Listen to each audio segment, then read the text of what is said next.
3장 5절부터 15절까지 말씀 보시겠습니다. 요한복음 3장 5절부터 15절까지 말씀, 신약성경 146페이지 요한복음 3장 5절부터 15절까지 말씀입니다. 찾으셨으면 제가 봉독하겠습니다. 예수께서 대답하여 이르시되 진실로 진실로 내게 이르노니 사람이 물과 성령으로 나지 아니하면 하나님의 나라에 들어갈 수 없느니라.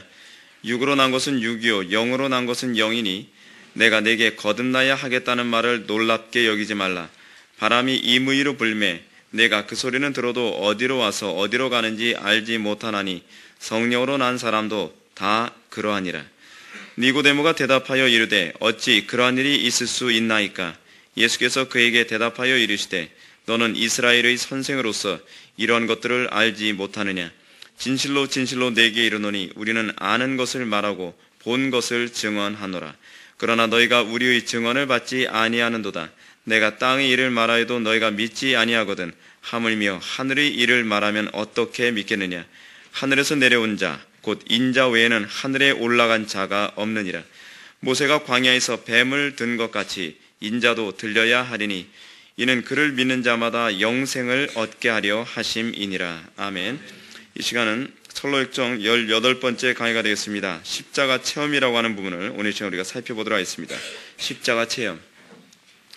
먼저 우리가 철로역정 본문을 한번 좀 읽어보겠습니다. 나는 꿈속에서 크리스찬이 왕의 대로로 올라가는 것을 보았다. 왕의 대로는 양쪽으로 담이 둘러져 있었는데 담의 이름은 구원이었다.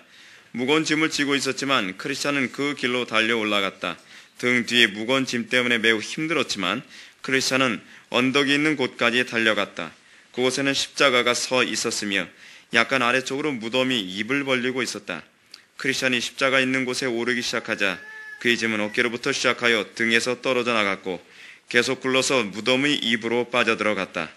더 이상 무거운 짐을 볼 수 없었다. 크리스찬은 기뻐 즐거워하며 말하였다. 주께서 슬픔을 당하심으로 나에게 안식을 주셨습니다. 주님의 죽으심으로 나에게 생명을 주셨습니다. 자신의 무거운 짐이 떨어져 나간 것은 크리스찬에게 매우 놀라운 일이었기 때문에 크리스찬은 십자가를 보고 또 보았다. 그의 머리에 있는 샘이 터져 물을 내려보내는 것 같이 크리스찬이 양쪽 뺨으로 눈물이 계속 흘러내렸다.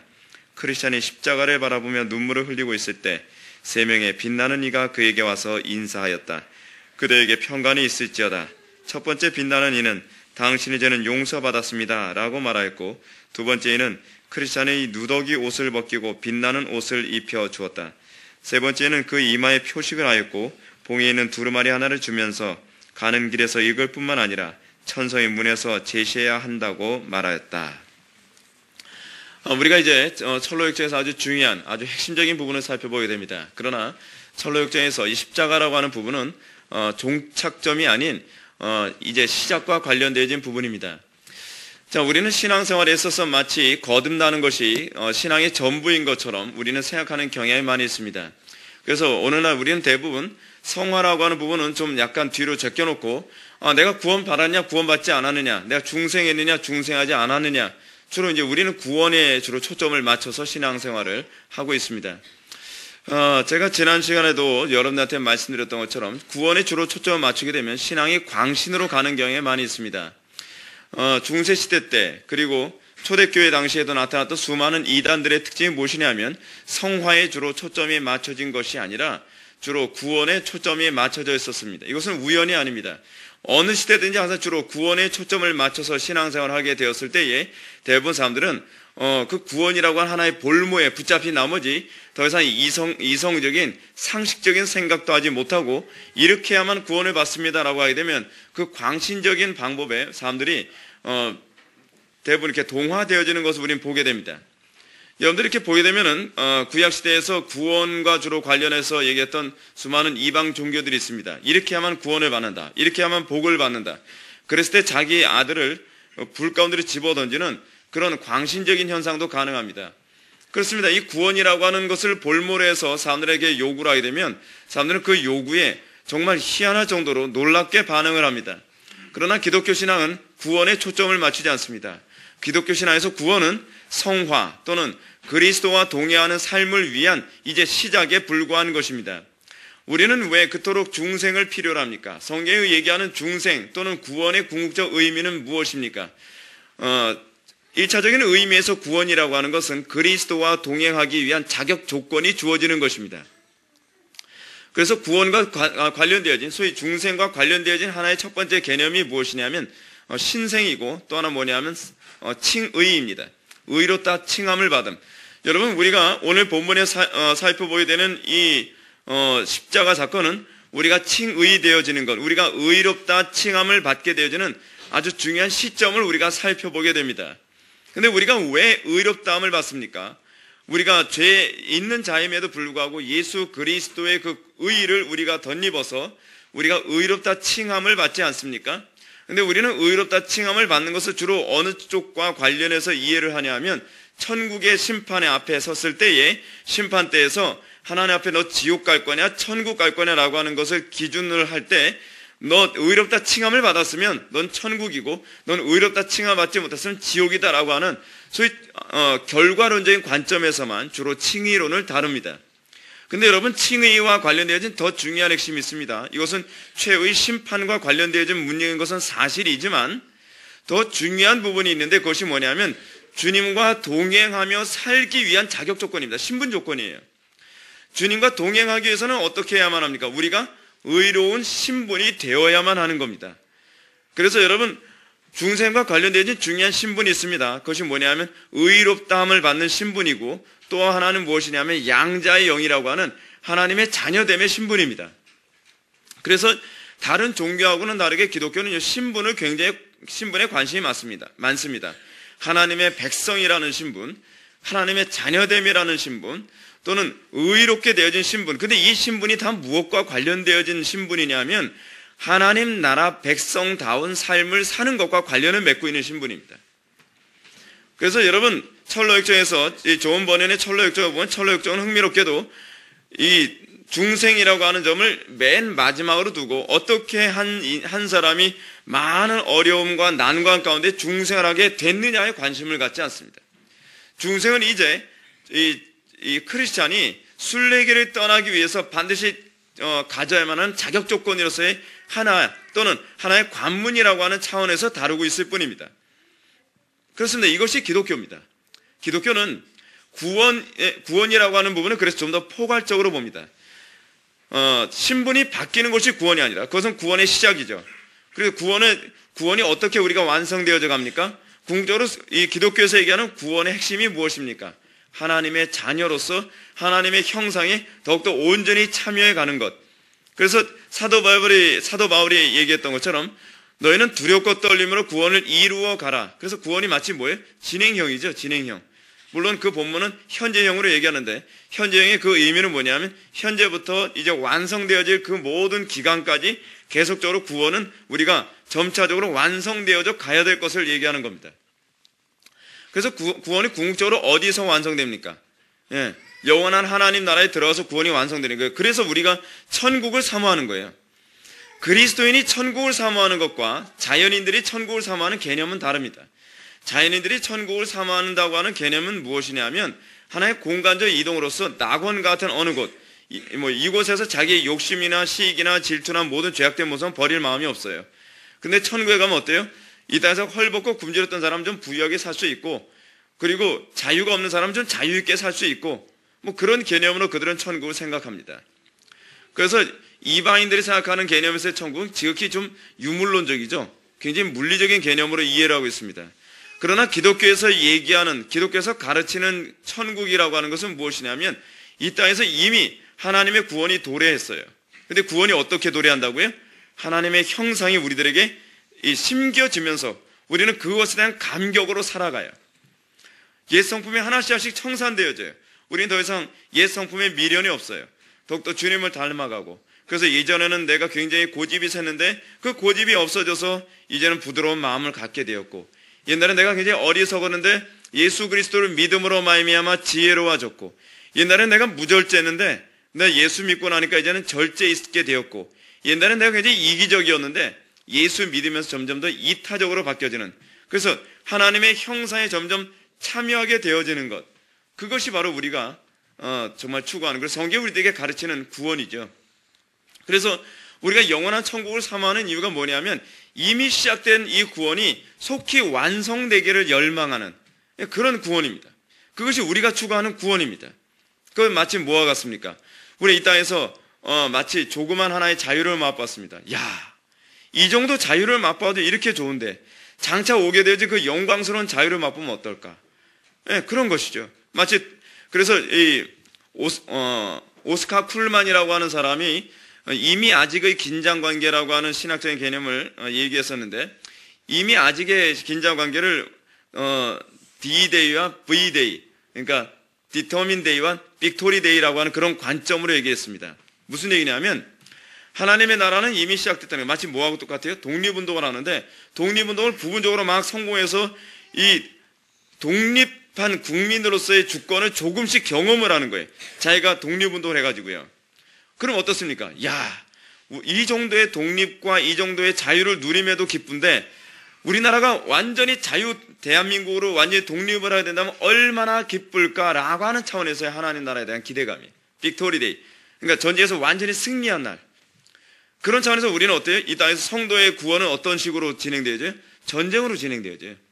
이미 하나님 나라 전쟁에서의 부분적인 기쁨과 만족을 느끼는 사람이 궁극적으로 뭘 바라보는 거예요? 빅토리 데이를 기대해야 하는 거예요. 빅토리 데이를요. 그러니까 이 땅에서 육체의 본성과의 싸움, 그리고 거기서 부분적인 승리를 맛보죠. 그리고 이 땅에서 죄악된 세상과의 싸움, 부분적인 승리를 맛보죠. 우리는 그런 영적 전쟁의 시작이에요. 그래서 여러분, 철로역정은요, 구원을 맛보고 난 다음에 그 다음서부터는 이제 불행 끝 행복 시작으로 날마다 행복하게 막 살아가는 존재가 아니라 이제는 그때서부터 순례의 길이 시작되는 거예요. 그때서부터 순례의 길이에요. 구원받은 시간, 그 시점부터. 그래서 어떻게 해요? 그때서부터 전쟁이 시작되어지고, 그리고 갑옷을 입고, 그 말씀의 검을 들고, 그 아볼로온과 싸우고, 그리고 수많은 유혹과 싸우고, 그러는 가운데 점점 어디를 바라보는 거예요? 영원한 하나님 나라의 안식을 바라보는 거예요. 안식이 뭐예요? 그랬어요? 여러분, 제가 안식에 관해서 여러분한테 말씀드렸지만 성경에서 얘기하는 안식이 무엇을 의미한다 그랬습니까? 하나님과 갈등이 종식되어진 상태. 그것이 안식이에요. 그것이 안식. 그래서 우리가 영원한 하나님 나라를 사모하는 것은 세상 사람들과 다르게 유물론적인 그런 어떤 물질적인 개념에서의 영원한 안식이 아니에요. 우리는 하나님이라고 하는 인격적인 한 존재가 계시는데 그 영원한 하나님과의 관계 안에서 더 이상 이 땅에서는 계속 갈등이 있지 않습니까? 우리의 타락한 본성을 가지고 있어서. 근데 영원한 하나님 나라에 들어야 되면 더 이상 하나님과 갈등하지 않고 완전한 기쁨과 안식을 누릴 수 있게 되는 것. 그것이 바로 영원한 하나님 나라를 바라보는 성도들의 인식입니다. 자, 우리는 십자가 체험을 이제 우리가 보게 됩니다. 십자가 체험으로 가기까지 이 크리스찬이 어떤 과정을 밟았는가를 기억하셔야만 합니다. 먼저 이 크리스찬은 좁은 문을 통과했습니다. 좁은 문이 먼저입니다. 그것이 십자가의 시작입니다. 좁은 문을 먼저 통과하고, 그리고 좁은 문을 통과해서 들어갔더니 해설자가 나타나서 해설자가 7가지 가르침을 줍니다. 7가지 가르침을 해설자가 주는 것이 궁극적으로 무엇을 의미합니까? 우리가 여러분들이 구원을 받기 이전에 여러분들은 분명히 이러한 인식을 가지고 구원을 받게 된다는 거예요. 어떤 인식이요? 여러분들은 참 목자를 추구하는 사람이어야만 합니다. 그러니까 우리는 요즘 어떻습니까? 참 목자든 어쨌든 상관없다. 중요한 것은 내 욕심 또는 내 이 죄악된 본성을 만족시켜주는 분이면 된다는 겁니다. 그래서 마지막 때의 특징을 사도 바울은 뭐라고 얘기하고 있습니까? 자기 사욕을 좇을 스승을 많이 두게 될 것이다. 이것이 마지막 때의 특징이죠. 왜요? 사람들은 좁은 문을 싫어하니까 그렇습니다. 좁은 문을 싫어하는 사람들의 공통점이 뭐냐면 자기 사욕을 좇을 스승을 많이 추구한다는 것입니다. 그래요. 그것 때문에 그렇습니다. 오늘날 한국 교회 교인들 중에서 과연 누가 예수 믿는 것이 좁은 문이다라고 하는 것을 좋아하겠습니까? 좁은 문으로 들어가려면 반드시 어때야만 합니까? 참 목자를 추구해야만 합니다. 근데 참 목자는 우리에게 무엇을 요구합니까? 좁은 길을 요구합니다. 그래서 참 목자들이 인기가 없는 것입니다. 그러니까 많은 사람들이 사이비 이단에 미혹되는 것은 어쩌면 당연할 수밖에 없습니다. 왜냐하면 사이비 이단들의 특징이 무엇이냐면 그들은 항상 천국 가는 데는 넓은 문이 있다는 겁니다. 굳이 그렇게 힘들게 천국 갈 필요는 없다는 겁니다. 쉽게 넓게 그 열려진 길이 있다. 그것이 바로 이 사입이 종교에서 흔히 얘기하는 것 아닙니까? 그러니 오늘날처럼 좁은 길을 싫어하는 사람들이 거짓 목자를 많이 추구하는 것은 당연한 것일 수밖에 없습니다. 그리고 또 여러분 이 7가지 가르침 중에 또 뭐가 있었습니까? 율법과 복음에 대한 바른 이해. 그렇습니다. 이 좁은 길을 가기 위해서는, 좁은 문을 통과하려면 반드시 율법과 복음에 대한 바른 이해가 있어야만 합니다. 시간 없어서 제가 많이 말씀드리지 않습니다. 정욕과 인내에 대한 이해, 그리고 그리스도의 보존에 대한 이해, 그리고 제자도에 대한 태도, 그리고 배도에 대한 경고, 그리고 최후 심판에 대한 이해, 그리고 준비. 이것이 여러분들이 좁은 문을 들어가는 데 있어서 항상 염두에 둬야 될 부분입니다.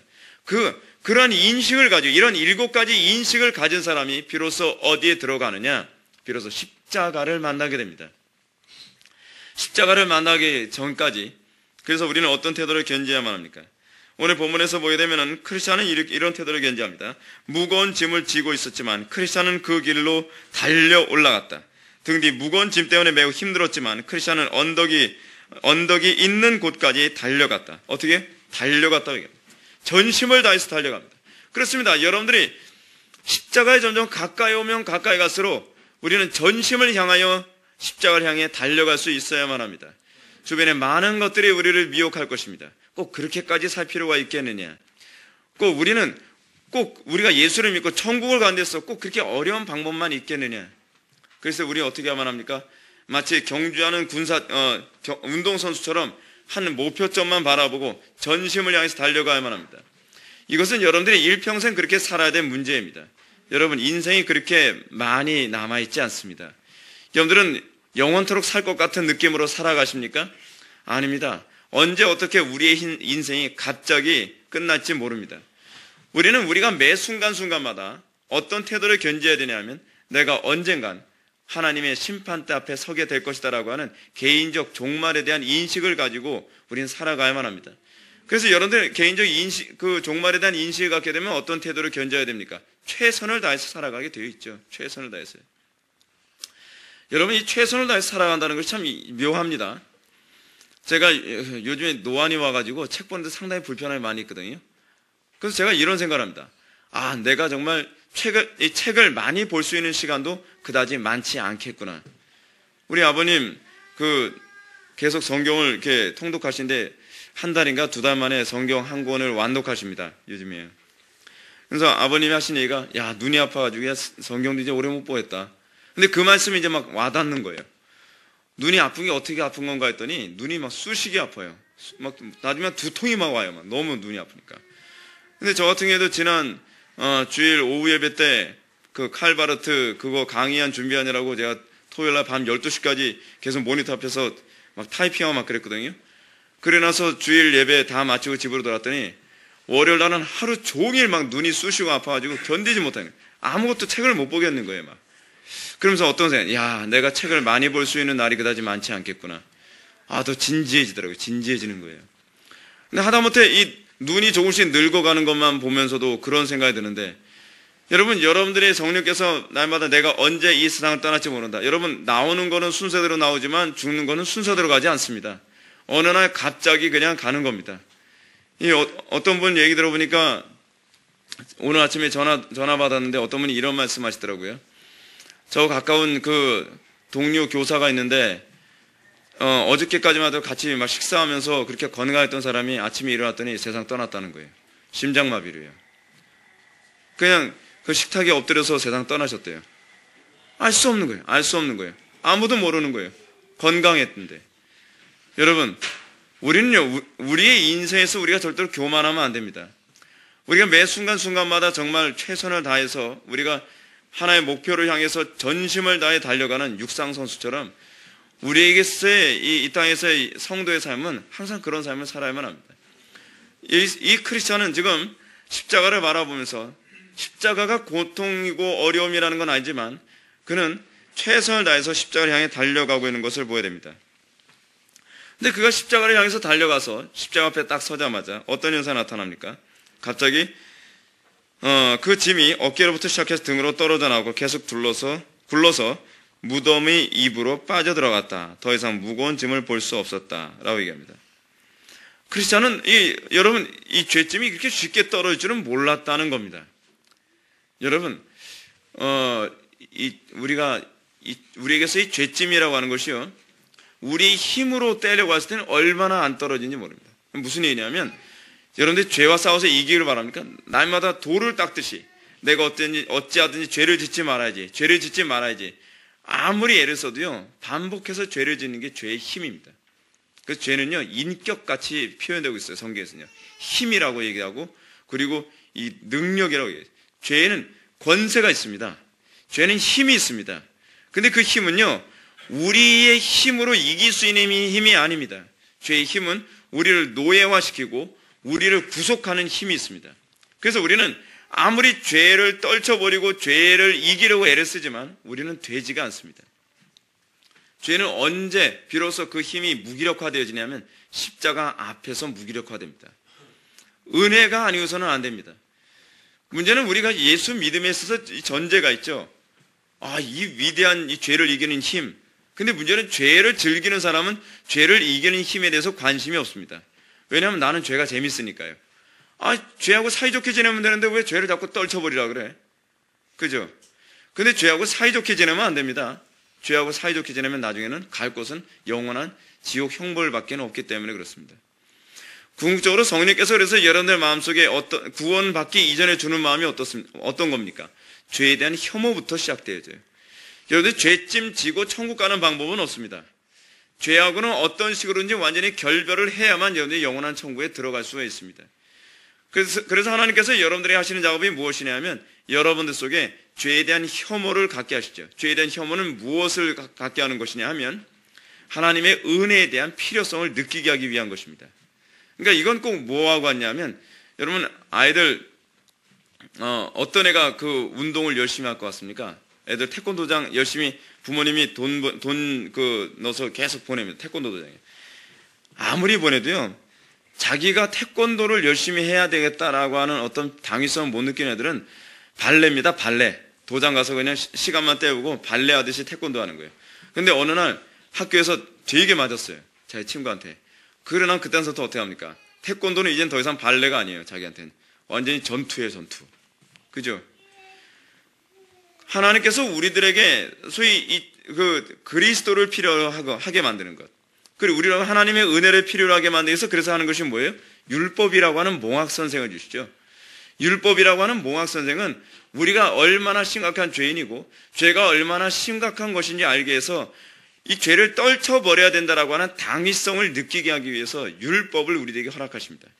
그래서 갈라디아서에서 율법을 뭐라고 해요? 몽학선생이라고 얘기하죠. 몽학선생. 그러면 이제 율법을 통해서 이 죄가 나하고 같이 있어서는 안 되는, 이 바퀴벌레 같은 이 죄를 어떻게 나에게서 떨쳐버릴까라고 하는 고민을 하게 될 때, 이 고민이 깊어지면 깊어질수록 점점 어떻게 돼요? 점점 그리스도를 필요로 하게 되죠. 그래서 이 율법이 뭐예요? 그래서 몽학선생이에요. 몽학선생. 여러분 옛날에 자유당 시절에 좀 주먹기 하나 썼다 하는 사람들 중에서요, 유명한 그 주먹 깡패들이 있는데, 그런 사람들이 주먹기 하나 쓰게 되어진 이유가 뭐냐면 처음엔 맞는 것부터 시작한 겁니다. 남한테 맞고 나니까 기분 나쁘다는 거예요. 자존심도 상하고. 이제는 안 맞고 살아야지. 그러면서 주먹을 단련하다가 주먹을 아주 잘 쓰는 사람이 된 사람들이 여럿이 있었대요. 최배달도 그런 케이스입니다. 최배달이라는 사람이에요. 필요성. 하나님께서는 어느 날 갑자기 그래, 얘다 구원 받아라, 이렇게 해주시는 분이 아니십니다. 하나님께서 우리들에게 구원을 주시기 이전에 먼저 우리들에게 어떤 작용을 먼저 하세요? 구원에 대한 절실함, 목마름. 그래서 십자가가 우리들에게 어려움이고 고난임에도 알매도 불구하고 십자가라고 하는 목표점이 보이기 시작하면 전심을 향해서 뛰어갈 수밖에 없는 그런 태도를 견지하게 만드는 것. 그것이 바로 복음의 접근 방식입니다. 접근 방식. 그리고 난 다음엔 어떻게 해요? 십자가의 어떤 율법의 용도가 바뀌죠. 십자가 이전에는 율법이 어떤 식이에요? 우리를 그리스도를 필요로 하는, 그리스도 없으면 내가 이젠 멸망할 수밖에 없구나, 하나님의 은혜 없이는 멸망할 수밖에 없구나, 그걸 자각하게 하죠. 근데 그 율법을 통해서 우리에게 어떤 현상이 나타납니까? 처음에는 내 힘으로 어찌하든지 도덕적으로 살아보려고, 어찌하든지 죄를 좀 떨쳐보려고 애를 쓰죠. 마치 어때요? 에이리언처럼 맨날 달라붙잖아요, 죄가요. 맨날 들러붙어서 막 괴롭히잖아요. 그럼 내 힘으로 자꾸 떼려고 애를 쓰는데 안 되는 이 죄를 나중에는 내 힘으로 떼는 것이 불가능하다는 것을 자각하게 만드시죠. 그게 성령께서 하시는 일이죠. 먼저 여러분들은 그 자각에 먼저 도달해야 돼요. 그래야 여러분들이 은혜가 뭔지를 알아요. 그리고 은혜가 뭔지 알게 되면요, 비로소 뭘 하게 되냐, 기도라는 걸 추구하게 되어 있어요. 저는 개인적으로 전 구원 받았어요, 저는 은혜 받았어요 라고 얘기하는데, 기도를 하라 그러면 기도 얘기만 나오면 일종의 알러지 반응을 일으키는 사람 보면은 그 사람은 아직 복음이 뭔지도 모르고 율법을 통해서 이 자기 자신이 얼마나 크나큰 죄인인지 깨달아 알아본 적도 없고, 그리고 그 죄를 떨쳐버리기 위해서 하나님의 은혜를 얼마나 간절히 사모했는지 그게 전혀 보이지가 않아요. 저는 기도의 필요성을 못 느끼는 사람의 믿음을 저는 믿질 않습니다. 왜요? 한 어린아이가 태어났을 때, 어린아이들은 음식을 먹으려고 하는 욕구만 있는 것이 아니라 말을 하고픈 욕구도 있는 것처럼, 우리들에게서 우리가 구원받았을 때 우리가 나타나는 것은 기도에 대한 욕구만 있는 것이 아니라 하나님의 말씀이라고 하는 영혼의 양식에 관한 욕구를 반드시 갖게 되어 있거든요. 그리고 또 영혼에 대한 양식에 대한 욕구만 있는 것이 아니라 반드시 기도에 대한 욕구도 반드시 있고, 이것은 따로 가진 않아요. 하나님의 말씀을 알게 되면 어떻게 되는지 아십니까? 기도하지 않고는 도무지 내가 살 수 없는 존재구나라고 하는 것을 알게 되고요. 기도를 하게 되면은 자동적으로 하나님의 말씀에 대한 욕구로 가게 되어 있어요. 기도와 말씀은 따로 가는 게 아닙니다. 우리는 오늘날 자꾸 이것이 따로 공존할 수 있는 것처럼 가르치는 그런 여러 교회들을 보고 있는데요. 이건 정상적인 교회가 아닙니다. 성경은 틀림없이 사도들이 기도와 말씀의 전무에 따르지 기도가 더 중요하다든지 말씀이 더 중요하다든지 어느 한쪽을 더 기울여서 말한 적은 없습니다. 양쪽은요, 동전의 앞면과 뒷면 같습니다. 말씀은 반드시 우리를 하여금 기도하게 만들고, 기도는 반드시 하나님의 말씀에 대한 욕구로 가게 만듭니다. 이것이 이 기도와 말씀의 상관관계입니다. 왜요? 우리가 구원받을 때 뭐로 구원받아요? 말씀으로 구원받거든요. 말씀이 우리를 어떻게 해요? 우리의 마음을 가난하게 만들거든요. 말씀이 우리라고 하나님의 은혜 없이 살 수 없는 존재임을 자각하게 만들었거든요. 우리라고 하나님의 은혜 없이는, 또는 예수 그리스도의 긍휼 없이는 내가 구원받을 수 없는 존재임을 자각하게 만들면서 우리를 어느 쪽으로 인도하셨어요? 성령님께서요? 기도하도록, 하나님께 은혜를 구하도록 그렇게 가게 만들었단 말이에요. 이것이 처음에 우리가 구원받을 때 나타나는 현상이에요. 지금 우리가 구원받았다고 하면서도 기도의 필요성을 전혀 못 느낀다. 기도 그렇게까지 안 해도 돼요 라고 한다면 그 사람은 하나님의 은혜로 구원받음이 뭔지 모르는 거예요. 그냥 관념적으로 나 입으로 시인하면 구원받는다고 했으니까, 믿으면 구원받는다고 했으니까, 영접하면 구원받는다고 했으니까 나 영접했어, 나 믿어, 그래요. 믿는다고 얘기합니다. 영접한다고 얘기합니다. 근데 과연 믿는다는 것을 무엇으로 보장할 수 있나요? 저는 믿는다는 것을 이렇게 표현하고 싶습니다. 믿는다는 것은 곧 행하는 것입니다. 이것이 제가 생각하는 믿음의 정의입니다. 왜냐하면 믿음은요, 행동을 유발하도록 자극하시는 하나님의 방식이기 때문에 그렇습니다. 믿음에도 불구하고 순종하고자 하는 욕구가 생기지 않고, 믿는다고 하면서도 하나님의 거룩함에 참여하고자 하는 욕구가 생기지 않는다고 한다면 그 믿음은 관념입니다. 그냥 지식이에요, 지식. 더 이상 그것은 생명이 아니에요. 제가 믿고 있다고 착각을 하는 거예요. 오늘 본문에서도 이 철로역정에서 우리는 그런 부분을 보여주고 있습니다. 이 크리스천은 이 믿음으로 말미암아 이제껏 자기 힘으로는 결코 죄짐을 떨쳐버릴 수 없었으나 하나님의 은혜의 전심을 향하여 달려갔습니다. 하나님의 은혜를 절실하게 붙잡았습니다. 그러자 어떤 현상이 나타났습니까? 너무나 쉽게 이 죄짐은 굴러 떨어져서 무덤 속으로 철커덕 들어가 버리고 마는 것입니다.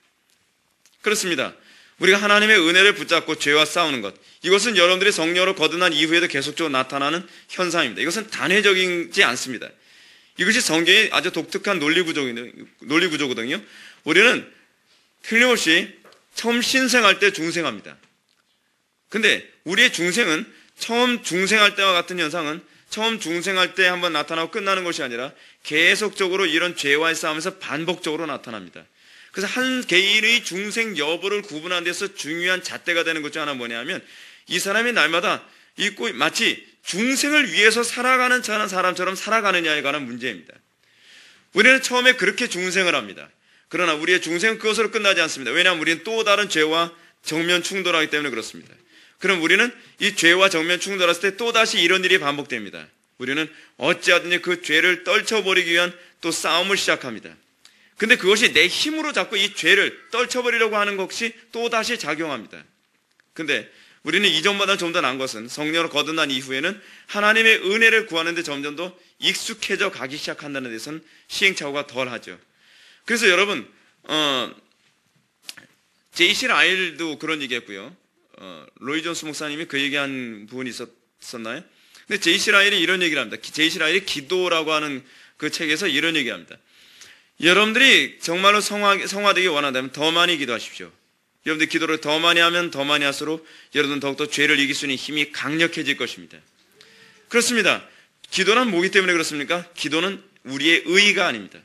여러분 기도가 의의라고 생각하지 마십시오. 기도는 하나님께서 우리에게 은혜를 주시는 방식입니다. 내가 하는 것이 아니라 하나님께서 나의 의욕을 발동시키셔서 우리를 하여금 기도하게 하신 겁니다. 그래서 우리가 기도를 통해서 어떻게 되냐면 점점 더 죄와 싸우는데 익숙해져 갑니다. 그래서 우리가 기도를 충만하게 하게 되어지면 어느 날 갑자기 너무나 쉽게 죄짐이 떨어져 나가는, 죄가 쉽게 이겨지는, 그래서 내 속에서 굳은 마음이 제하해지고 부드러운 마음이 심겨지는 것을 경험하게 됩니다. 그것은 어떤 면에서는 너무나 어처구니 없을 만큼 쉽게 그 일이 일어나요. 그토록 죄를 떨쳐버리려고, 그토록 내가 이 죄악된 본성을 끊어버리려고 애를 써도 안 되던 것이요, 정말 하나님과 마치 야곱이 씨름하듯이 하나님, 내가 이 죄로부터 더 이상 종노릇 하고 싶지 않습니다. 자유케 해 주십시오. 부르짖고 매달리니 어쨌든 하루가 되고 어쨌든 일주일이 되고 어쨌든 한 달이 되기도 합니다. 이 처절한 야곱이 씨름하는 것과 같은 이 죄를 떨쳐버리게 하는 이 기도의 씨름이 하나님께서 원하시는 어느 정점에 딱 도달하게 되면 그 십자가 앞에서 죄짐이 떨어지는 것과 같은 일이 또다시 반복되어집니다. 그건 놀라운 일입니다. 그건 여러분들이 계속 이것을 반복해야 경험하면서 우리는 그럴 때마다 우리의 구원의 확신은 거기서 점점 더 강화되어집니다. 구원의 확신은 그렇게 강화되는 겁니다. 내가 구원받았지 세뇌해서 되는 것이 아닙니다. 구원의 확신은 나의 삶 속에서, 그래서 조지 필드가 뭐라고 얘기해요? 우리가 구원받은 자라는 것을 입증하는 것은 성화라고 해요. 성화를 통해서 내가 구원받은 자임을 우리가 알 수 있게 되는 겁니다. 자, 여기서 우리가 몇 가지 좀 살펴봅시다. 여기서 존 버녀는 크리스찬이 십자가 언덕을 올라갔는데 양쪽에 높은 담이 있었다라고 얘기합니다. 그 높은 담은 과연 무엇을 의미하는 것일까요? 담의 이름을 구원이라고 존 버녀는 철록지에서 그렇게 명칭을 붙였습니다. 여러분들 교재 123페이지 위에서 두 번째 줄 보게 되면 첫 번째 줄부터 봅시다. 담의 이름은 구원이었는데 순례자들의 안전을 보호하기 위한 것으로 순례자들이 세상을 바라보지 않고 오로지 구원을 향해서만 가도록 높이 둘러져 있었다. 또한 좁은 문을 통과하지 않은 자들, 즉 회개하지 않은 자들이 순례의 길에 들어오지 못하도록 높이 만들어졌다. 담이 높다라고 하는 것은 좁은 문을 통과하지 않은 자는 결단코 구원받을 수 없다는 것을 얘기하는 거예요. 여긴 예외가 없습니다. 비용 계산하지 않은 사람이 결단코 구원받을 수 없다. 비용 계산하지 않고 그리고 좁은 문을 통과하지 않은 사람이 자꾸 난 그래도 구원받았다고 확신해요 라고 얘기해봐야 소용없다는 얘기입니다. 여러분들이 정말 구원받았다라고 얘기하려면 여러분들이 좁은 문을 통과한 증거를 찾아야 하는, 이것이 교과서적으로 여러분들이 신앙생활하는 방식입니다. 여러분들 지금 여기서 살면서 아무리 우겨봐야 소용이 없습니다. 여러분들 천국 보내고 안 보내고는 제가 하는 게 아니라 하나님께서 하시는 거니까 하나님께서는 반드시 그거 물어보십니다. 너 십자가 흔적 있냐? 너 좁은 문 통과한 적 있냐? 저는 어려울 때마다 넓고 평탄한 길로 갔는데요. 그럼 땡이다. 중요한 것은 우리의 신앙은요, 항상 좁은 문을 통과하는 사람만이 구원을 받는다는 겁니다. 좁은 문 통과하지 않고 구원받은 적이 없습니다. 인류 역사상 그런 사람이 단 한 명도 존재하지 않는 거예요. 근데 인류 역사상 그런 사람이 단 한 명도 존재하지 않는데 신기한 것이 뭐냐면 인류 역사상 사단이 항상 좁은 문 통과하지 않고도 구원받을 수 있다 그러면 다 믿었다는 거예요. 수많은 사람들이 그걸 믿고 수많은 사람들이 지옥을 갔어요. 성경은 한 번도 그렇게 얘기한 적이 없는데요. 속지 마십시오. 단 한 사람도 좁은 문을 통과하지 않고 구원받은 사람은 존재하지 않습니다. 회개하지 않는 자들이 순례길에 들어오는 법 또한 없습니다. 그래서 여러분, 예수님의 메시지나 세례 요한의 메시지가 뭔지 아십니까? 회개하라, 천국이 가까이 왔느니라. 그러니까 항상 구원을 위해서 항상 요구되어지는 가장 전형적인 요구가 있습니다. 그것은 뭐냐면 바로 회개입니다. 회개는 어떻게 보면 행위 구원처럼 보이지만 사실은 회개는 은혜 구원이고 순종 구원을 얘기하는 겁니다. 여러분 잊지 마십시오. 여러분들이 성령을 소멸하지 않는 가장 좋은 방법이 무엇이냐면 회개하는 겁니다. 우리가 하나님의 은혜를 받지 못하는 가장 근본적인 문제는 뭐냐면 회개하지 않는 것입니다. 그래서 자꾸 성경이 회개하라 회개하라라고 요구하는데 그것은 성령 소멸하는 일을 이제 멈춰라. 그리고 이제 성령의 명령 앞에 부복하라. 왜 자꾸 이런 요구를 할까요? 신약의 성도들은 어떤 사람들이기 때문에 그렇습니까? 성령의 인도를 따르는 하나님의 새로운 백성들이기 때문에 그렇습니다. 그것이 신약 성도들의 특징입니다. 그래서 우리가 구원받을 때도 어떻게 구원을 받아요? 성령의 요구에 대해서 우리가 복종하고 그리고 회개함으로 우리가 구원에 들어가게 되는 것입니다. 여러분들 교제를 계속 봅시다. 크리스찬은 십자가가 있는 언덕을 오르면서 무척 힘들었으나 쉬지 않고 계속 올라갔다. 그리스도를 찾는 것은 힘들지만 계속 찾는다면 결국 그리스도를 알게 되는 것을 설명하는 장면이다. 그리스도를 찾아가려는 노력들은 그리스도가 귀중하다는 사실을 은혜로 깨닫고 그것을 얻기 위한 마땅한 응답이다. 아주 중요한 얘기입니다. 여러분들이 그리스도가 소중하다는 것을 무엇으로 여러분들이 입증할 수 있겠습니까? 주 예수보다도 귀한 것은 없네. 우리가 맨날 그런 찬양은 많이 하죠. 근데 주 예수보다도 귀한 것은 없네라고 한다면 여러분들은 끊임없이 여러분들에게 나타나는 것이 있습니다. 그것은 끊임없이 진리를 구하고 찾고 두드리게 되어 있는 것입니다. 끊임없이 여러분들은 진리를 사모하게 되어지는 것입니다. 여러분, 돈보다 귀한 것은 없다고 생각하는 사람 특징이 무엇입니까? 맨날 어떻게 하면 돈 벌까 구하고 찾고 두드립니다. 맨날 그 사람의 머릿속에는 돈 버는 것밖에는 생각이 없습니다. 쾌락보다 귀중한 것은 없네. 똑같습니다. 행복보다 귀중한 것 없네. 똑같습니다. 어떤 말에도 소용이 없습니다. 어떤 말을 해도 그 사람들은 귀에 들어오질 않습니다. 문제가 이것입니다. 신앙생활하는 사람들에게서도 제가 아무리 그리스도를 소중히 여기고 오로지 그리스도만을 향해서 달려가십시오. 아무리 얘기한다 한들 여러분들 마음속에 조금만 어려움이 있고 조금만 유혹이 되면 여러분들은 성경이 우리들에게 요구하는 방식을 찾아가지 않고 또다시 편리하고 쉬운 그런 방법으로 넓은 길을 찾아간다는 사실입니다. 여러분들 속에 믿음이 있으면 어떤 때 입증됩니까? 신앙생활하기에 좋은 여건, 거기서 입증되지 않습니다. 여러분들이 정말 믿음이 있느냐 없느냐는 어디서 입증이 되냐 하면 여러분들이 이 상황은 도무지 내가 믿음으로 내가 살 수 없겠다. 도무지 성경들을 살 수 없겠다라고 하나님께서 주신 그 환경입니다. 그것은 하나님께서 주신 겁니다. 하나님께서 그것을 통해서 여러분들의 믿음이 있느냐 없느냐를 입증해 보이라고 우리들에게 요구하는 것이고 너희들이 넓은 길을 사랑하느냐 좁은 길을 사랑하느냐를 입증해 보라고 하는 것입니다. 평탄할 때는 여러분들 다 신앙 좋은 것 같이 할 수 있습니다. 그러나 진짜 어려움이 처했을 때 여러분 이것이 진짜 믿음인지 아닌지를 거기서 입증해야만 합니다. 항상 입증해야 될 때는 평탄한 때가 아닙니다. 아시겠습니까? 어려운 때입니다. 우리에게 정말 어려움 없이 신앙생활하면 참 좋겠죠.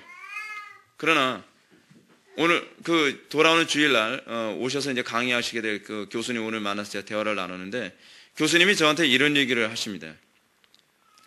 하나님께서는 이 모든 것을 주관하시고 하나님께서는 모든 악한 자들에게 예정하신 것이 있다. 그것이 뭐냐면 그 악한 자들을 통하여서 하나님께서는 성도들의 믿음을 견고케 하시고 그리고 우리들의 믿음을 확증하시는 것이다.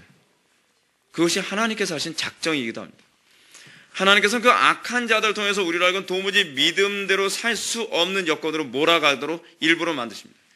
그래서 하나님께서 너희가 믿음이 있는가 그렇지 않은가 확증해보라 라고 요구하시는 겁니다. 그 모든 환경 하나님의 예정과 작정 가운데 있는 겁니다. 그래서 여러분들은 여러분들의 믿음이 있는가 없는가를 확증해야 되는 순간이지 변명을 해야 될 순간은 절대로 아닙니다. 그리고 그 악한 자들을 통해서 우리의 믿음은 더욱더 견고해져 가는 겁니다. 그래서 우리는 범사에 감사해야만 합니다. 그리고 우리는 모든 순간에서 우리의 믿음을 견고케 하시는 하나님께 영광을 돌려야만 합니다.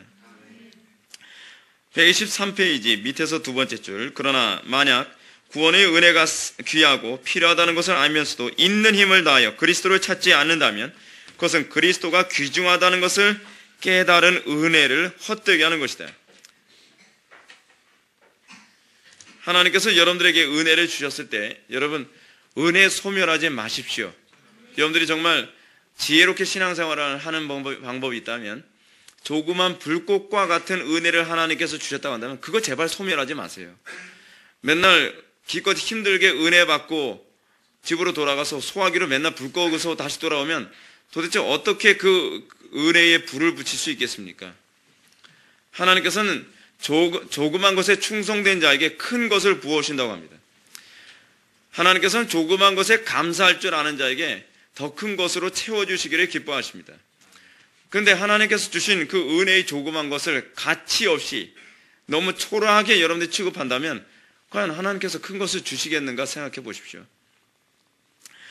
124페이지 여러분 중간 부분 한번 보시기 바랍니다.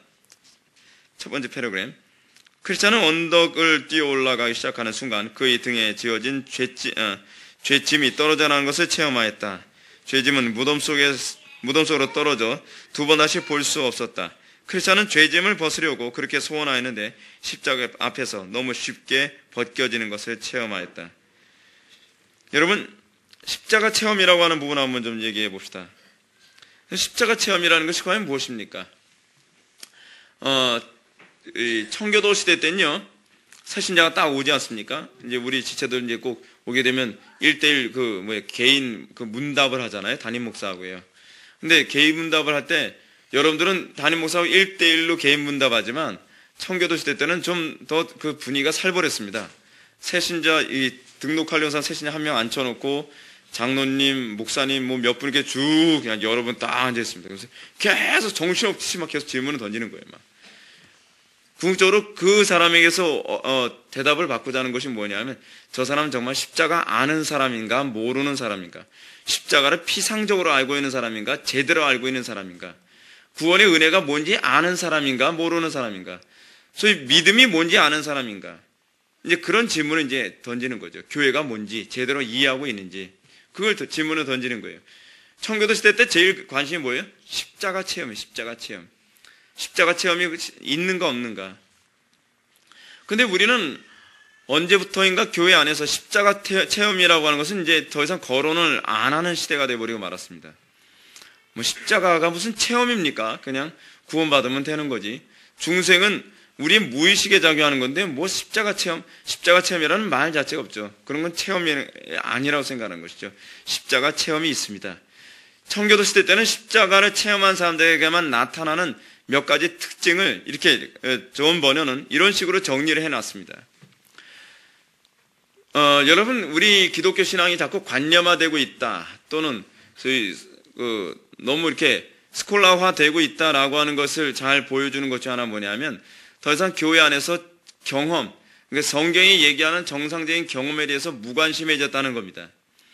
여러분 우리 기독교 신앙은요 반드시 경험을 우리에게 독려하고 있습니다. 성경이 우리에게 요구하는 경험이 있습니다. 우리가 예수 믿고 나면 반드시 나타나야만 하는 특징이 있습니다. 안 나타나도 되는 것이 아니라 안 나타나면 심각하게 생각해야 되는 경험이 있습니다. 그 경험 중 하나 뭐냐면 바로 이 십자가 체험입니다. 십자가 체험.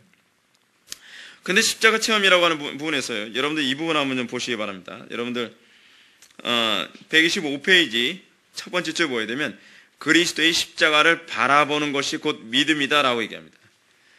저는 개인적으로 이런 식으로 표현하는 걸 별로 썩 좋아하지는 않습니다. 이 그리스도의 십자가를 바라봄. 자, 여러분들 오늘 성경을 한번 보시기 바랍니다. 오늘 본문을 보시게 되면 14절과 15절 말씀을 보시겠습니다. 14절 보면 모세가 광야에서 뱀을 든 것 같이 인자도 들려야 하리니 이는 그를 믿는 자마다 영생을 얻게 하려 하심이니라. 아멘. 여러분 모세가 광야에서 뱀을 든 것, 민수기 사건을 염두에 두고 이 얘기를 하는 것이죠. 여러분 이스라엘 백성들이 불뱀에 물렸습니다. 하나님 앞에 불평불만해가지고 하나님께서 불뱀을 보내가지고서 불뱀에 물려서 막 죽게 생기지 않았습니까? 근데 여러분 어떤 사람이 그 불뱀으로부터 구원을 받았죠? 예, 불뱀을 바라보는 자. 그럼 여러분, 그러면서 사람들이 이렇게 설교합니다. 자, 그러므로 여러분들도 십자가만을 바라보십시오. 그러면 여러분, 십자가를 어떻게 바라보라는 겁니까? 목걸이 꺼내서 십자가 바라보라는 겁니까? 그렇지 않으면 강대상 뒤에 십자가 있는 교회는 십자가만 바라봐야만 합니까? 목사님 비켜주세요. 십자가 잘 안 보이네요. 이게 굉장히 애매모호한 표현이에요. 바라봐라라고 했을 때 이 표현이 과연 신학적으로 무엇을 의미하는가를 풀어줘야 돼요. 자, 근데 요한복음 오늘 본문에 보십시오. 오늘 본문은 십자가를 바라본다는 게 무엇을 의미하는지, 그러니까 광야의 구리뱀을 바라봤다는 게 무엇을 의미하는지를 요한은 설명해주고 있습니다. 뭐예요? 이는 그를 믿는 자마다 영생을 얻게 하려 하심이니라. 그를 믿는 겁니다. 믿는 거. 그게 바라보는 겁니다. 뭐 바라봄의 법칙 뭐 그런 거 따라가면 안 돼요. 바라보라는 얘기가 항상 우리는 성경에서 얘기하는 그 신학적인 의미를 꿰뚫고 그 신학적인 의미가 우리에게 어떻게 적용되냐에 우리는 관심을 가져야만 합니다. 십자가를 바라보라는 것은 그냥 십자가를 넉놓고 아무 생각 없이 쳐다보라는 얘기가 아니라 십자가를, 그리스도의 십자가의 그 은총을 믿으라는 겁니다. 자, 그럼 믿으라는 말은 또 무엇을 의미합니까? 신약 성경에서 항상 신구약이 다 그런 얘기를 하지만 성경에서 항상 믿음이라고 하는 이 단어에 대한 용어는 항상 무엇과 관련을 맺고 있는가? 그것은 예수 그리스도와 연합입니다. 예수 그리스도와 연합. 그러니까 여러분, 믿음이 우리들에게 궁극적으로 어떤 식으로 작용을 해요? 믿음은 하나님께서 우리를 그리스도와 연합시키기 위해 하나님께서 사용하시는 하나님의 도구입니다. 내가 믿습니다 해서 믿어지는 문제가 아니라 그건 내 의지의 결단의 문제가 아니죠. 내가 결단한다라고 하게 되면 그 알미니안주의죠. 자꾸 사람들이 이렇게 하죠. 오늘 이 시간 여러분들 예수 믿기로 결단하십시오. 그거야말로 전형적인 인본주의입니다. 결단한다고 해서 믿어지는 문제가 아니에요. 믿음은 하나님께서 우리들에게 주시는 선물입니다. 그래서 에베소서 2장 8절과 9절에서 뭐라고 얘기합니까? 너희가 그 은혜를 인하여 믿음으로 말미암아. 에베소 기자는 믿음을 뭐라고 정의를 내려요? 은혜라고 얘기해요. 은혜. 그럼 어떤 은혜인가? 우리를 예수 그리스도와 연합시키시는 하나님의 도구로서 또는 하나님의 은총이 우리에게 주어지는 하나님의 그 채널, 통로의 역할이에요. 통로. 그 믿음이라고 하는 통로가 없으면 하나님의 은혜는 우리에게 공급이 안 돼요. 그렇다고 한다면 여러분들이 믿음을 얻기 위해서 해야 되는 것이 무엇인가? 믿음을 구해야 되는 것이죠. 그러니까 구리뱀을 바라봐라. 이것은 장차 오게 되지 십자가의 은총에 대한 예표죠. 그러니까 사람들이 텐트에서 그 당시 이스라엘 사람들 그 장막에서 나와가지고 아파 죽겠는데 기어서 구리뱀 봤더니 구원받았다. 그러므로 우리도 이 구리뱀 쳐다보듯이 십자가를 쳐다봐야 되느냐? 그 문제가 아니에요. 그 사람들이 여러분 생각해 보십시오. 불뱀에 물려서 생명이 왔다 갔다 하는 상황에서 불뱀만 바라보면 구원받는다라고 하는 얘기는 바라보라는 얘기가 아니라 믿으라는 표현이에요. 그건요. 뭘 믿으라는 게 구리뱀을 믿으라는 얘기가 아니에요. 사실은요. 모세를 통해서 하신 하나님의 말씀을 믿으라는 거예요. 이 개념을 이해해야지 우리가 이거를 이상하게 하나의 어떤 그 신비적인 개념처럼 십자가만 바라보십시오. 그러다 보니까 자꾸 어떤 일이 생겨요? 그 옛날 권사님들 자꾸 십자가 밑에서 기도하면 기도가 더 세죠. 그리고 강당권이 있대. 그래서 강대상 붙들고 기도하면 기도가 더 잘 된다나요? 그런 신비적인 게 자꾸 그래서 이 합동측이나 우리 교단 같은 경우는요, 강대상 뒤에다 십자가를 안 거는 교회들이 많아요. 게다가 또 요즘 그 십자가 걸면서 십자가에다 은은한 그 형광등 딱 하고 나면 거기서 몸같이 영적인 힘이 쫙 뿜어져 나올 것 같은 그런 감동이 밀려오지 않습니까? 그러면 할머니 권사님들은 또 그 십자가 밑에서 이러면서 기도해요. 눈만 버리게요. 근데 그런다고 해서 막 은혜가 임하는 게 아니에요. 십자가를 바라보라는 게 뭘 얘기하는 겁니까? 예수 그리스도의 구속의 은총을 믿음으로 받는 거예요. 그리스도와 전인격적인 연합하기를 열망하라는 거예요. 네, 그런 사람들만이 정말 이 십자가의 은총을 경험하는 거죠. 이것을 다른 말로 뭐라고 얘기하고 있어요? 누구든지 주의 이름을 부르는 자는 구원을 얻으리라. 주의 이름을 부른다는 얘기가 무슨 얘기입니까? 항상 성경에서 그러니까 이름이라고 하는 얘기는 그 사람의 전인격과 관련된 얘기거든요. 뭐 속성과 인격, 그것을 다 포함하는 것인데, 주의 이름을 부른다는 것은 무엇이냐? 어떤 사람이 구원받는가에 관한 아주 잘 요약된 표현인데, 그것은 예수 그리스도와 온전한, 그러니까 예수 그리스도 통해서 내포되어진 하나님의 형상을 사모하여 그 예수 그리스도의 그 거룩한 형상과 온전히 연합하기를 열망하는 자는 구원을 받으리라. 천국 가고 싶다고 열망하는 게 아니라요, 그리스도와 연합하기를, 그분의 거룩한 형상에 참여하기를 열망하는 자만 구원을 받는다는 거예요. 아무나 도매급으로 영접기도 한다고 구원받는 것도 아니고, 저는 예수님이 어떤 분인지 모르는데 영접기도 하라고 했으니까 구원받는 건가요? 이런 식으로 구원받는 게 아니에요. 그건 다 사이비 종교에서나 하는 소리지 성경에는 없는 얘기예요. 마치 이거와 똑같죠. 신부한테 가서 저 이런 잘못했는데 용서해 주세요. 그러면 성부와 성자와 성령의 이름으로 내 죄를 사하노라. 그러면 마치 죄가 다 용서되는 것처럼, 면죄부를 사면 과거 현재 미래 지은 모든 죄가 다 용서되는 것처럼 그렇게 사용하는 말도 안 되는, 이건 미신이죠. 미신. 성경 어디에 여러분 영접기도 하라는 얘기가 어디 있습니까? 성경구조를 가지고 있어, 그런 성경구조 있으면 가지고 와보라 그래. 그런 거 없어요. 그런 거 없어요. 그 사람들이 꼭 그런 얘기합니다. 목사님 무슨 얘기예요? 요한복음에 있잖아요. 영접하는 자 곧 그 이름 믿는 자들에게는 하나님의 자녀가 되는 권세를 주셨어요. 국어 실력 조금만 돼도 그 소리가 아니라는 걸 알 수 있어요. 영접은 곧 믿음이라고 얘기하고 있는 거예요. 그 구절은요. 그냥 믿는다는, 그러니까 영접이라는 얘기는 막 마음을 열고 막 그 단전호 받으시 뭐가 영이 막 들어올지 그런 게 아니란 말이에요. 그런 게 아니에요. 신비적인 무슨 그런 게 아니라 그리스도를 믿는 거예요. 믿는 거. 근데 뭘 믿어요? 그리스도가 어떤 분인지도 모르면서도 믿으면 안 되잖아요. 예를 들어서 예루살렘에 있는 예수를 믿으면 안 되죠. 그렇죠? 나사렛 예수를 믿어야 되죠. 그냥 예수를 그냥 믿는, 예수의 이름만 믿는다고 해서 네, 예수님의 이름은 믿어요.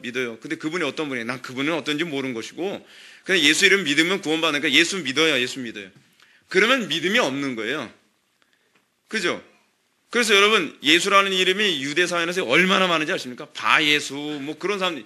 예수라는 이름이 굉장히 많았어요. 근데 어떤 예수 믿는 거예요? 어떤 예수? 중요한 게 그거잖아요. 여러분들이 믿는 예수가 도대체 어떤 예수예요? 여호슈아라고 하는 이 히브리식 이름도 이게 헬라식 이름으로 번역하게 되면 예수의 예수. 호시아라고 하는 이 히브리어도 헬라식어야 되면 그 예수의 예수. 도대체 어떤 예수 믿겠다는 거예요? 어떤 예수? 그러니까 궁극적인 그 인격에 대한 인식을 염두에 두고 내가 믿겠습니다 했을 때 그게 진짜 믿음이지. 부흥회에서 막 설교해서 어떤 부흥가사 막 설교하는데 어떤 할머니 믿습니까? 그러면 할머니가 제가 뭘 아나요? 이게 믿음은 아닌 거예요. 믿음은 내가 믿는 대상에 대한 분명한 인식이 있고 그 대상을 염두에 두고 내가 그 대상과 그분의 거룩한 속성과 인격에 내가 연합하기를 원하는, 그 예수님을 통해서 나타나는 하나님의 형상에 내가 참여하기를 열망하는, 그것이 바로 주의 이름을 부르는 것이죠. 그렇게 구원을 받는 겁니다. 자, 이렇게 우리가 십자가 체험을 이렇게 해요. 십자가 체험은 어떻게 해요? 주의 이름을 부르는 가운데 정말 그분과 온전한 연합을 열망하는 가운데에 우리가 십자가 체험을 하게 됩니다.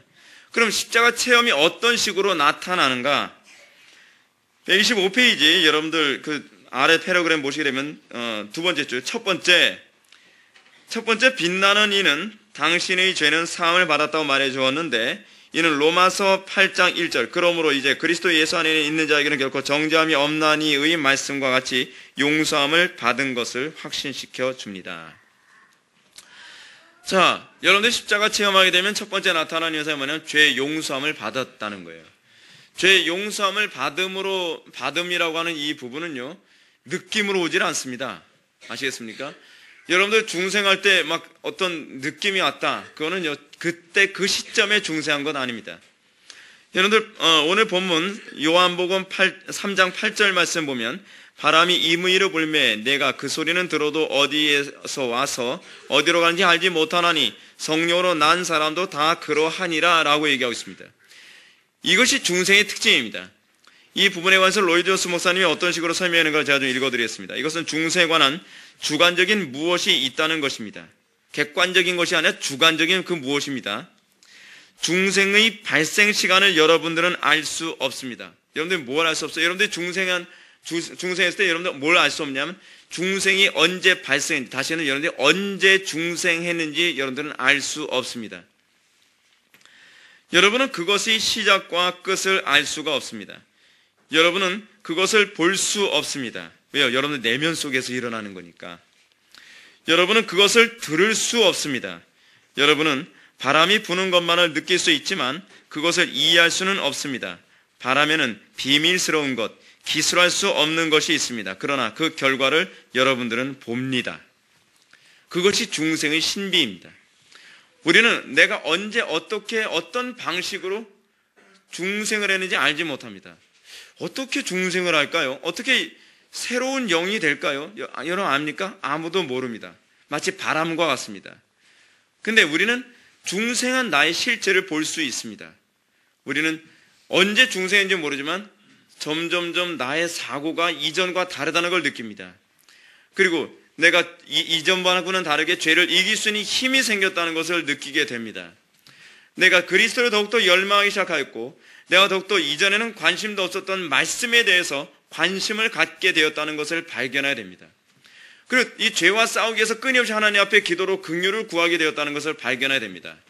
때로는 여러분들이 죄 때문에 탄식하며 또는 하나님의 구원의 은총 때문에 어떨 때는 하나님의 성령의 충만함이 임해서 눈물이 콸콸 쏟아져 나올 때도 있습니다. 그러나 그때 중생한 것은 아닙니다. 이것은 마치 무엇과 같냐 하면 여러분들이 언제 태어난지는 아는 것은 여러분들이 의식해서 아는 것이 아니라 누가 가르쳐줘서 아는 거죠. 부모님이 야 너는 언제 몇 월 며칠 몇 시쯤에 태어났어. 뭐 그렇게 얘기했을 때 아 그랬구나 라고 알 수 있는 것이지 여러분들은 의식하지 못합니다. 여러분들이 언제 태어난 것은 여러분들 태어나게 하신 하나님 아버지밖에 모릅니다. 근데 우리는 자꾸 구원파 같은 게 어떻습니까? 당신 언제 태어난지 아십니까? 잘 모르겠는데요. 그럼 당신 구원 안 받았습니다. 그건 성경에 대해서 무지에서 나오는 소리입니다. 우리는 언제 어떻게 어떤 방식으로 구원받는지조차도 모릅니다. 그러나 여러분들 어떻습니까? 여러분들이 태어난 이후에 의식이 생기면서 내 존재를 인식할 수 있죠. 그러면서 아 내가 존재하는구나 라고 여러분들이 생각하죠. 중생도 동일합니다. 여러분들이 중생한 시점은 알지 못하나 중생한 이후에 여러분들은 내가 중생한 상태에 있다는 것을 볼 수 있습니다. 알 수 있습니다. 그것은 때로는 우리가 믿음이 약해졌을 때는 잘 안 보일 수도 있습니다. 그러나 여러분들이 하나님의 말씀대로 견고하게 살 때 여러분들 그것이 보이기 시작합니다. 그것이 구원의 확신입니다. 우리는 그런 식으로 확신하는 것입니다. 이것이 바로 우리가 첫 번째로 칭의 되어짐, 그리고 중생했을 때 나타나는 첫 번째 현상입니다.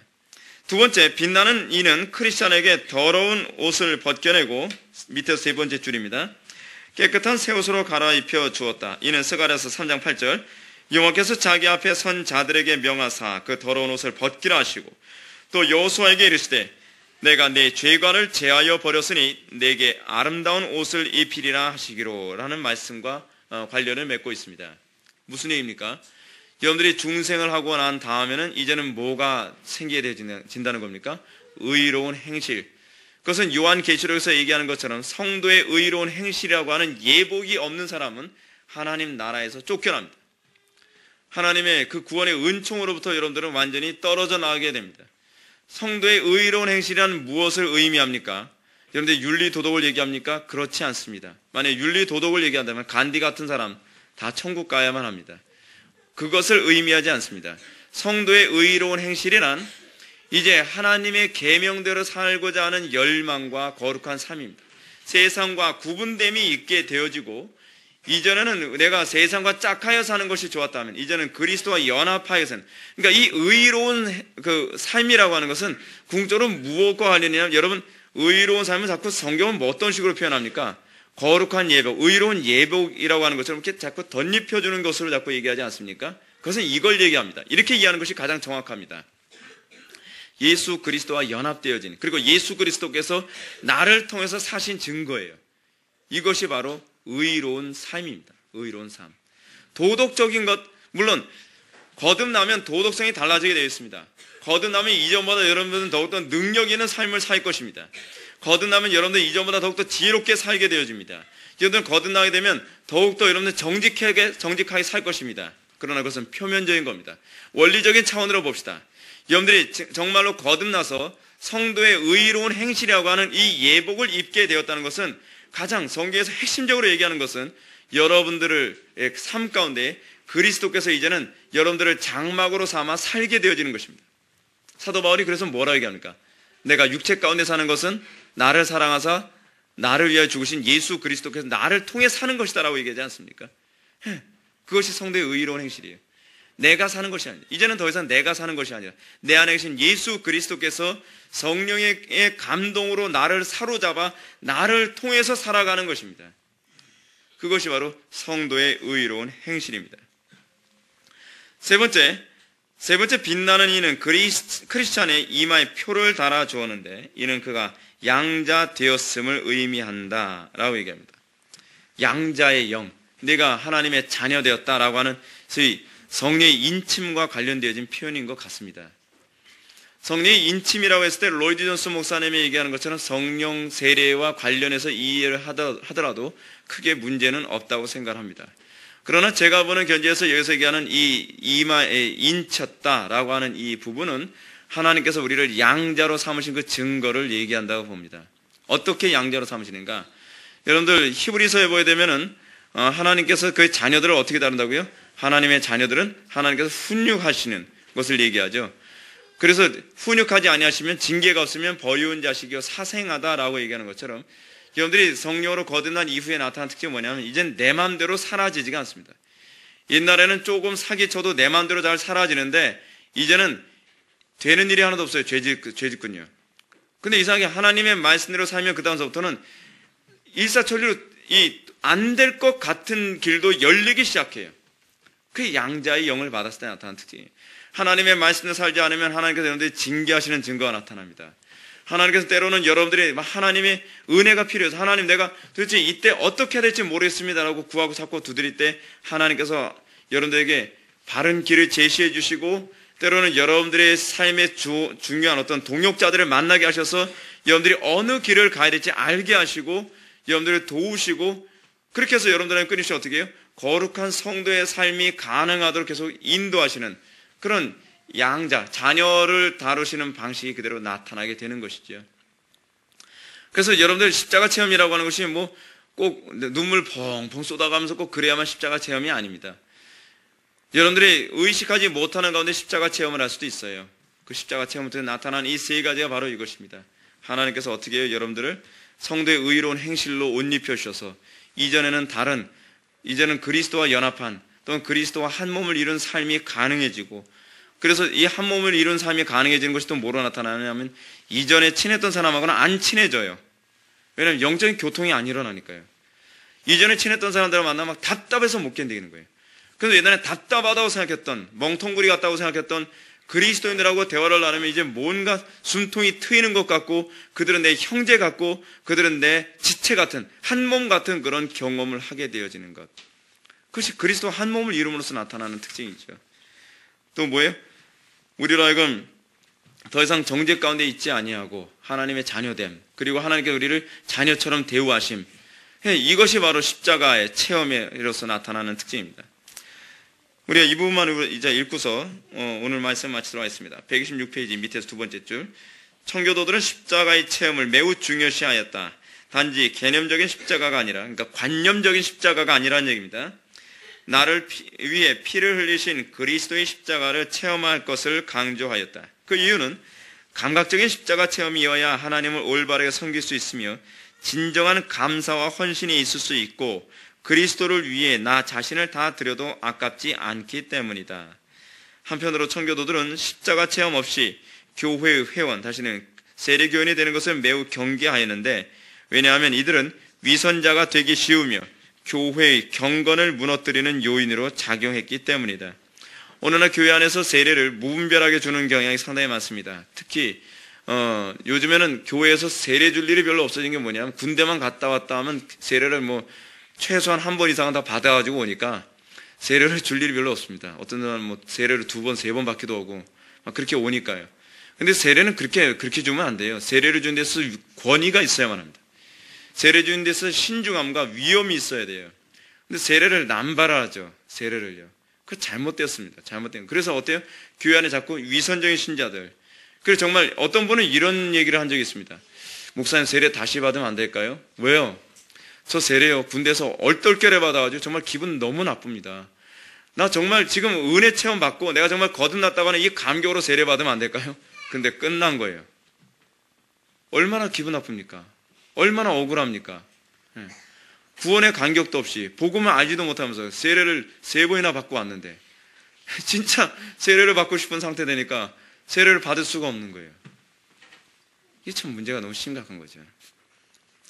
사랑하는 성도 여러분, 우리가 정말 신앙생활에서 정말 중요시 여겨야 될 것이 무엇입니까? 내가 십자가 정말 관련을 맺고 살아가는 것. 나에게 정말 십자가는 어떤 존재인가? 나에게 십자가는 관념인가? 아니면 나에게서 십자가는 실제적이고 구체적이며, 그리고 내가 사도 바울이 표현한 것처럼 사도 바울은 정말 얼마나 관념적이지 않고 정말 실제적인지 보십시오. 십자가 외에는 다른 모든 것을 배설물로 여겼다고 얘기합니다. 그에게 있어서의 십자가는요, 막연하지 않습니다. 그에게 있어서의, 그는 그리스도를 만난 적이 없는 사람입니다. 다메섹 도상에서 만난 것이 전부죠. 그러나 그에게 있어서의 그리스도 또한 관념적이거나 지식적인 영역에서 멈추질 않았습니다. 그가 얼마나 십자가의 깊이를 제대로 알았고 십자가를 머리로 하는 것이 아니라 얼마나 그의 전인격을 통해서 십자가를 알게 되었으면 그는 이제껏 자기가 가지고 있었던 모든 지식과 모든 영광은 다 배설물처럼 여긴다라고 얘기할 수 있었을까요? 여러분들 신앙생활에 더욱더 이런 하나님의 은총이 구체화되어지고 실제화되어져서 더욱더 그리스도를 닮은, 그리고 그리스도와 연합한, 그리고 그리스도께서 내 안에서 나를 통해 살고 계심을 날마다 경험하는 저와 여러분들 되기를 주님의 이름으로 축원합니다. 기도하시겠습니다. 사랑이 많으신 하나님 아버지, 우리가 십자가를 관념적으로 알지 않기를 원합니다. 우리가 십자가를 더욱더 구체적으로 알고 우리가 십자가의 그 영광이 무엇인지를 더욱더 우리가 느끼고 그것을 경험하고 체험함으로써 우리가 사도 바울과 같은 동일한 고백을 할 수 있기를 원합니다. 우리가 더욱더 주님을 닮아가며 우리가 주님과 동행하며 또 그리스도께서 우리 안에서 우리를 통하여 살아가는 것을 그 기쁨으로 여기는 삶을 우리가 만끽하기를 원합니다. 우리에게 복을 내려 주옵소서. 예수님의 거룩하신 이름으로 기도 올려옵나이다.